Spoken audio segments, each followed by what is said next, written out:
Close your eyes. Let your shoulders fall away from your ears. Unclench your jaw. Let the heavy curtain of the day drop to the floor. You are safe here. You are warm. Tonight, we are going to travel back in time, drifting on the river of history to a place where the world was wide and wild. We are going to the edge of the known world 1,000 years ago. We will sit by a fire in a longhouse made of turf and stone, and we will sail on a ship made of oak and pine. We will watch the fog roll over the North Atlantic, and we will step onto the shores of a new world. Breathe in deeply, filling your lungs with cool, clean air, and breathe out, letting go of everything but this moment. The story begins not on land, but on the vast, breathing expanse of the North Sea. Imagine, if you will, the color of the water. It is not merely blue, it is the deep, dark steel of a blacksmith's anvil, shifting to slate gray, and then to a foam-flecked silver under the pale northern sun. We are aboard a ship, but this is not a vessel of war. It is a nar, a trading ship, broad and sturdy, returning home after a long season of peace. Listen to the sound of the ship. It is a living thing. The hull is made of overlapping oak planks, clinker-built, locked together with iron rivets that have rusted to the color of dried leaves. As the ship rises on a gentle swell, the wood groans softly, a deep, resonant crack, and as it descends, it settles with a hush of displacement. This is the heartbeat of the voyage. Creak and hush, rise and fall. The wind is behind us. It fills the single, large square sail. The sail is woven from heavy wool, dyed a rusty red with madder root, and treated with animal fat to repel the spray. You can smell the lanolin in the wool, a scent that is organic and comforting, mixing with the sharp, briny tang of the salt air. The sail captures the wind, holding it in a firm embrace, propelling the ship forward with a steady, unyielding pressure. There is no engine, no mechanical hum, only the elemental force of air moving wood through water. Feel the motion in your own body. You are sitting on a bench covered in sheepskins. The fleece is thick and oily, warm against the cool sea spray. With every roll of the ship, your muscles make tiny adjustments, rocking you, like a cradle rocked by the hand of the ocean itself. You are safe here. The sea is not an enemy today. It is a vast, fluid road leading you home. Look over the side of the ship. The water rushes past, a blur of dark glass. Occasionally, the surface breaks. A porpoise, sleek and gray, arches its back out of the water, takes a breath, pfft, and slips silently back under. It is a moment of pure grace. The Vikings believed the sea was filled with sjøvætter, sea spirits, who guarded the waters. Today they are calm. They watch the ship pass with ancient, unblinking eyes, granting us safe passage. Chapter 2. Entering the fjord. The horizon begins to change. The endless line of the open ocean is broken by jagged shapes. Mountains. We are approaching the coast of Norway. The transition is subtle. The waves, which were long and rolling, begin to flatten out. The wind loses its bite and becomes a gentle breeze. We are entering the fjord. A fjord is a sanctuary carved by ice. Imagine the towering cliffs rising up on either side of the ship, sheer walls of granite that disappear into the low-hanging clouds. The water here is different. It is calmer, darker, reflecting the black rock and the green pines like a mirror. The ship glides now. The creaking of the hull stops, replaced by the soft slap, slap, slap of small ripples against the prow. High above, waterfalls cascade down the cliff faces. From this distance, they look like thin white ribbons, motionless and silent. But if you listen closely, you can hear a low, distant hum, a white noise that underpins the silence of the fjord. It is the sound of glacial meltwater returning to the sea, a cycle that has continued for 10,000 years. The air in the fjord is rich with scents. The salt fades, replaced by the smell of damp earth, pine resin, and cold stone. It is a green smell, heavy with oxygen and life. We pass a small island, barely more than a rock jutting out of the water. On it, a colony of seals is resting. They are gray and mottled, lying on their sides like stones. As the ship passes, one raises its head, blinks slowly, and lowers it again. There is no fear here, only a shared existence in the quiet of the north. The captain, a man with a beard the color of frost, stands at the steering oar, the styra, at the back of the ship. He barely moves.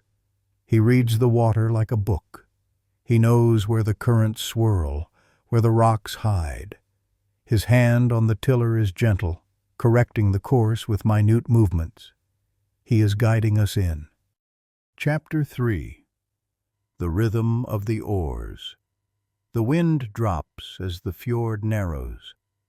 It is time to row. This is not the frantic rowing of battle, but the steady, pacing rowing of arrival. The crew takes their places. They slide the long oars made of ash wood through the oar ports. Listen to the rhythm. Dip. The blade enters the water with a clean slice. Pull. The wood bends slightly, transferring the power of the arms to the water. Lift.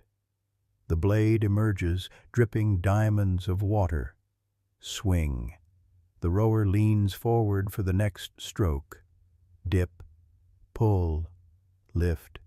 Swing. Dip. Pull. Lift. Swing. The sound is hypnotic. Splash. Thunk. Drip. Swish. It synchronizes with your breathing. Breathe in as they swing back. Breathe out as they pull.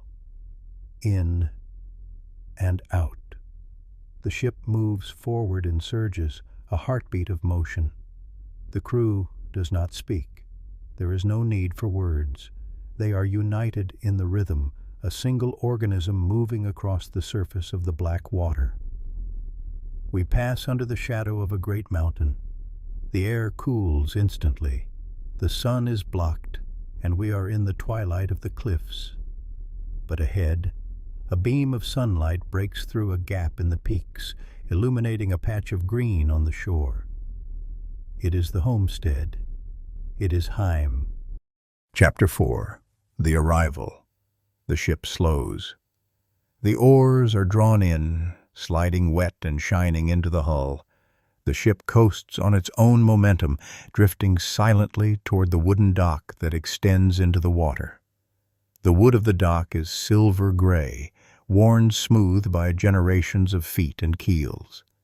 With a gentle scrunch, the keel kisses the sandy bottom. We have arrived. The movement of the sea stops, replaced by the stillness of the land. The crew steps off the ship, their boots crunching on the gravel. They tie the ship to heavy iron rings set into the stone. The knot is tied, a bowline, simple and strong. The rope is made of hemp, rough and fibrous. It pulls taut, holding the ship safe against the land. Take a moment here. Feel the ground beneath your feet. It is solid. It does not roll. It supports you completely. You have crossed the abyss and returned to the earth. The voyage is over. The rest begins.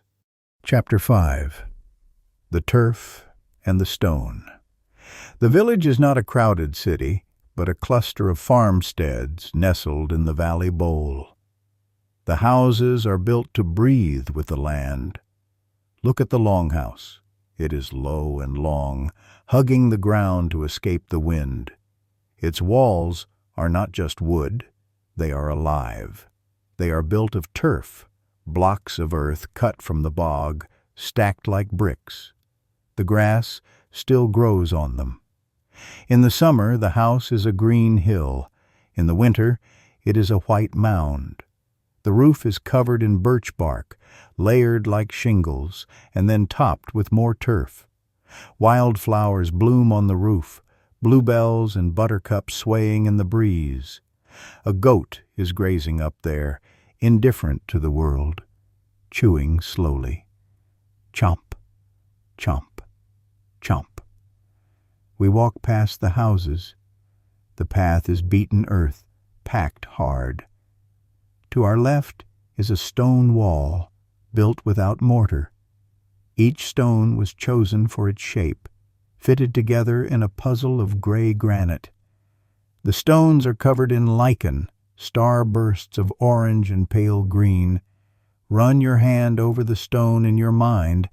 It is cool, rough, and ancient. It has stood here since the time of the grandfathers, and it will stand here long after we are gone. Chapter 6. The Wool and the Sheep. Beyond the houses lie the pastures. The fences are made of woven willow branches, a wattle fence that looks like a basket. Inside, the sheep are grazing. These are Old Norse sheep, small and hardy, with wool that is double-coated. They have a coarse outer coat to shed the rain and a soft, downy undercoat to trap the heat. Listen to the sounds of the pasture. The gentle baa of a ewe calling to her lamb, the muffled thud of hooves on the grass, the sound of tearing grass as they graze. It is a peaceful, domestic sound. A woman is standing by the fence. She is not idle. Her hands are always moving. She holds a drop spindle. She is spinning yarn as she watches the flock. Watch the spindle twirl. It is a wooden disc with a stone weight. She flicks it with her thumb. Whirr! It spins, suspended in the air. She drafts the wool from her distaff, teasing out the fibers. The chaotic fluff of wool becomes a single, strong thread. Twist and spin. Twist and spin. It is a metaphor for life in the North, bringing order out of chaos, strength out of softness. The smell here is strong and earthy. It smells of sheep, of clover, of wet wool. It is not an unpleasant smell. It is the scent of survival and warmth. Chapter 7. The Smithy's Song. Further down the path, near the stream, stands the smithy. The blacksmith is the magician of the village. He turns rock into tools. But today he is not forging swords for war.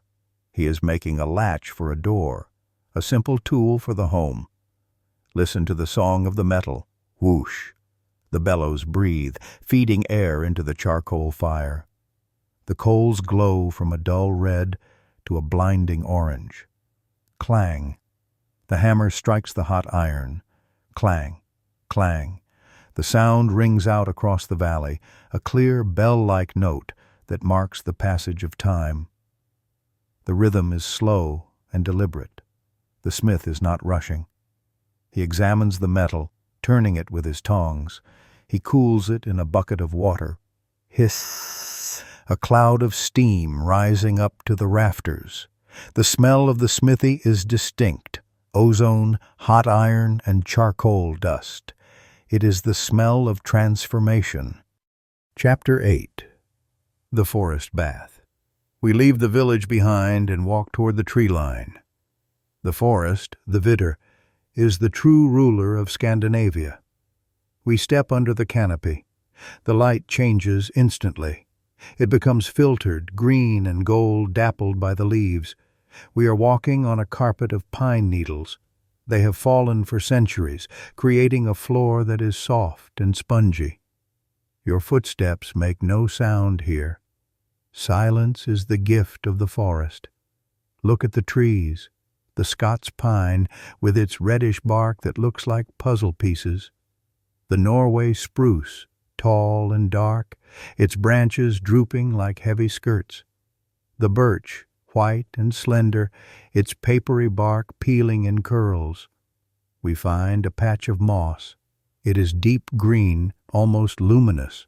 Crouch down and touch it. It is softer than velvet, cool and damp. It springs back when you press it. This is the mattress of the forest. Hidden among the moss are the treasures of the north. Mushrooms with brown caps, ferns unfurling their fiddleheads in perfect spirals, and berries. Imagine foraging for cloudberries. They grow in the boggy areas, low to the ground. They are amber-colored, like soft jewels. You reach out, pluck one. It is soft, juicy, and tart. You pluck another, pluck. The act of gathering is meditative. You are not hunting. You are receiving what the earth offers. The air here is the cleanest in the world. Breathe it in deep.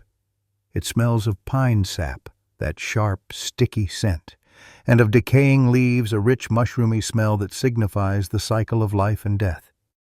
Chapter 9. The Land Spirits. Landvatir.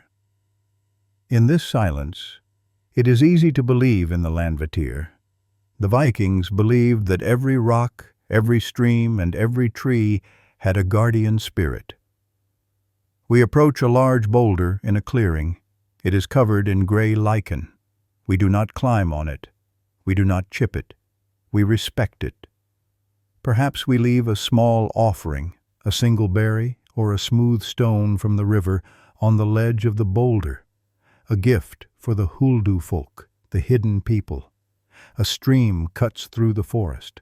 The water is ice-cold, clear as glass. It bubbles over smooth stones. Burble, gurgle, splash. The sound is constant, a lullaby that never ends. We dip a hand in. The cold is shocking, then refreshing.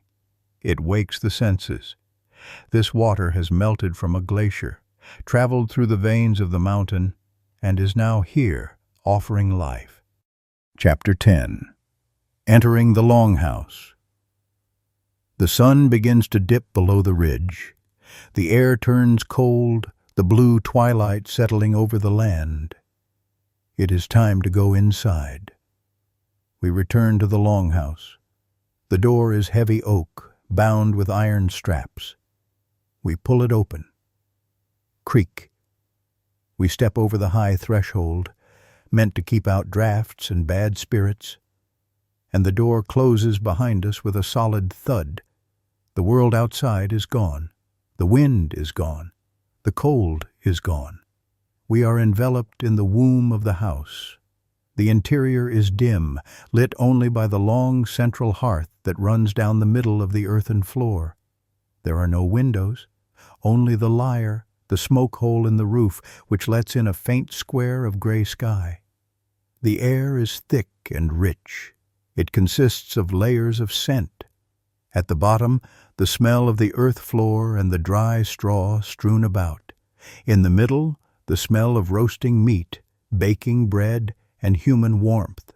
At the top, hanging in the rafters, the sweet, acrid smell of wood smoke curing the hams and sausages hanging there. Walk to the fire. It is not a roaring, dangerous blaze, but a controlled domestic fire. Logs of birch and oak are burning slowly. Snap. A pocket of sap explodes quietly. Hiss. Moisture evaporates from the wood. The flames dance in colors of orange, blue, and yellow. Watch the flames. They are hypnotic. They twist and curl, shaping themselves into mountains and valleys of light. The heat radiates outward, warming your face, your hands, your shins. You sit on a bench covered in reindeer skins. The fur is deep and dense. You sink into it. The hollow hairs of the reindeer fur trap the heat against your body. It is the warmest thing you have ever felt. It is time for the evening meal. In the Viking Age, the meal was a communal anchor.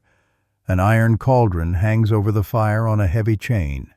Inside, a stew is simmering. Let us look at the ingredients. Simple earthy roots, turnips chopped into chunks, carrots, sweet and orange, onions melting into the broth, and chunks of salted mutton, tender after hours of cooking. The sound of the spoon stirring the pot, swish, clink. A wooden bowl is placed in your hands. It is smooth, polished by years of use. It is warm from the stew inside. You take a bite. The flavors are savory, salty, and sweet from the root vegetables. It is comfort food in its most primal form. Beside the stew is flatbread, baked on a hot stone by the fire.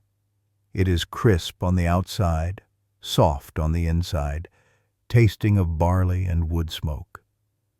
And a horn of mead, fermented honey and water, perhaps flavored with meadowsweet or yarrow. It is sweet and golden, coating the throat, warming the belly. After the meal, the work continues, but it is quiet work. This is the time for husflid, home industry. The women return to the loom. It is a warp-weighted loom, leaning against the wall. The warp threads hang down, weighted by clay stones. Watch the weaver. She passes the shuttle through the threads. Slide. She beats the thread up with a wooden sword. Thwack, slide, thwack, slide, thwack. The rhythm is slow and steady like a heartbeat. She is weaving a diamond twill pattern, complex and beautiful.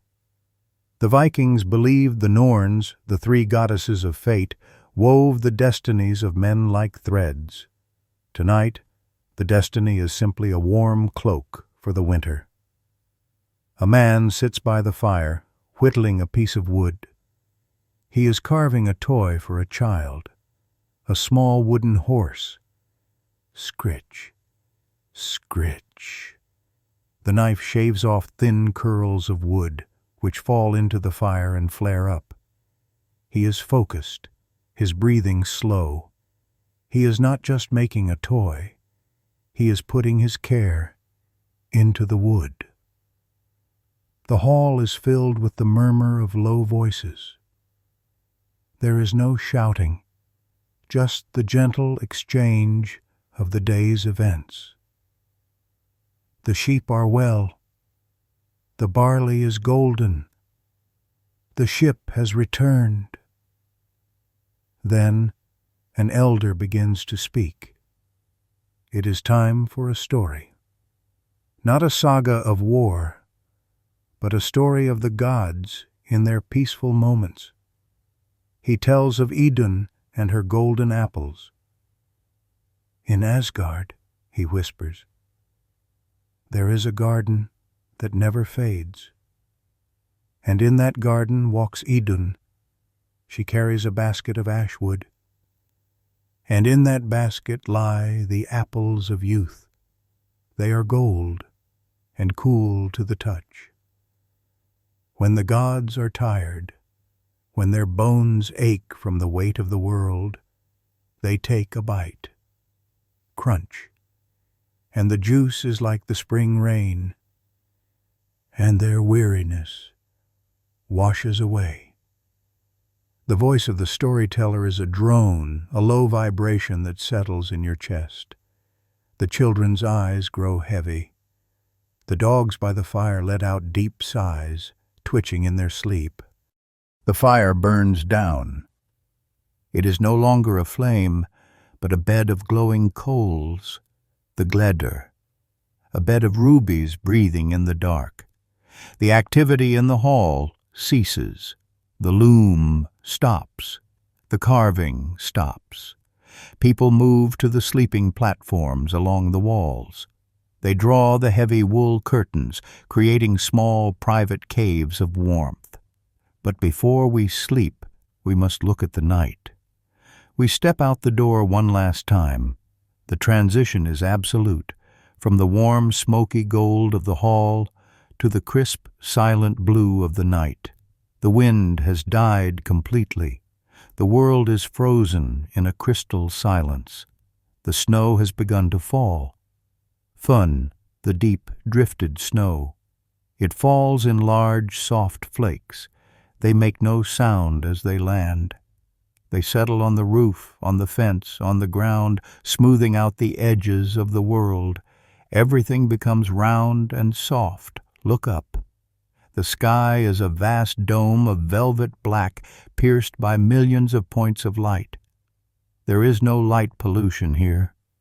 The stars are so bright they look like ice crystals suspended in the air. We see the constellations of the north. There is Karlvagn, the man's chariot, the Big Dipper. It wheels slowly around the center of the sky, marking the eternal passage of the night.